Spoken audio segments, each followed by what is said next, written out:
There are helpful views within Project that can give you more information when you're trying to select the best resource for your tasks.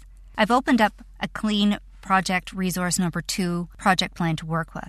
I'm going to go back to our identifying target audience as our task that we're going to explore, and I'm going to select it and then go up to the toolbar and select my Assign Resources icon again.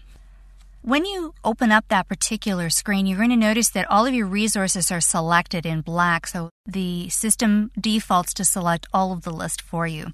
To take a look at just the resource that you want to explore, select it and make sure that the black is highlighted around that particular cell. Go over to the Graphs button that you see here under the Assign Resources list. And now you're going to have opportunity to look at 3 different graphs to help you assign the resources. This is not specifically related to the task that you're working with. The graphs are looking at the resources overall. So you will notice that you'll be able to scroll through the whole project plan to see when someone might be available to do some work for you. So it's important to remember that this is resource specific, these graphs that we're looking at. And we're looking at what the project manager is going to be doing throughout the life of this particular project.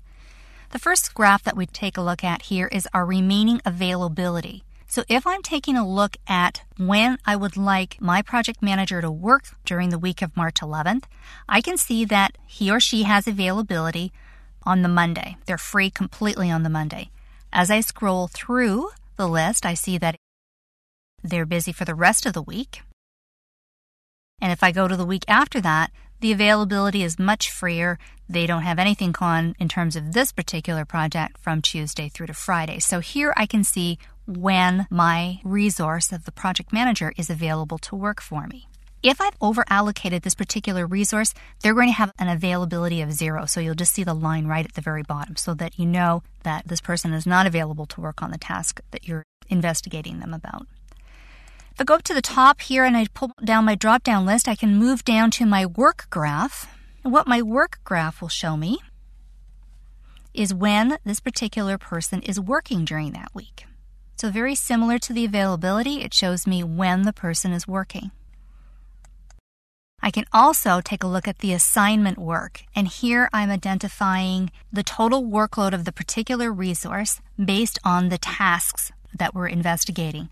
I can see that my project manager is busy next week, but not working on the task that I'm taking a look at here, identifying the target market. If I go back in time and scroll to the week of the 11th, which includes the tasks that I'm interested in looking at, I can see here that the project manager is going to be working on the selected task that I'm interested in, the target market identification, on the Tuesday, and he will be working on other tasks on the Wednesday, Thursday, Friday, and the Monday of next week. So these particular graphs gives you a good idea of where this particular resource is working throughout the length of your project.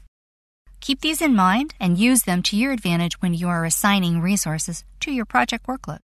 In these series of movies, you've learned about setting up a resource list. You've learned how to assign those resources to the various tasks within your project. And you've also seen some different graphing and assessment methods that you can use in order to make sure that you are assigning the people correctly and not over-allocating your resources.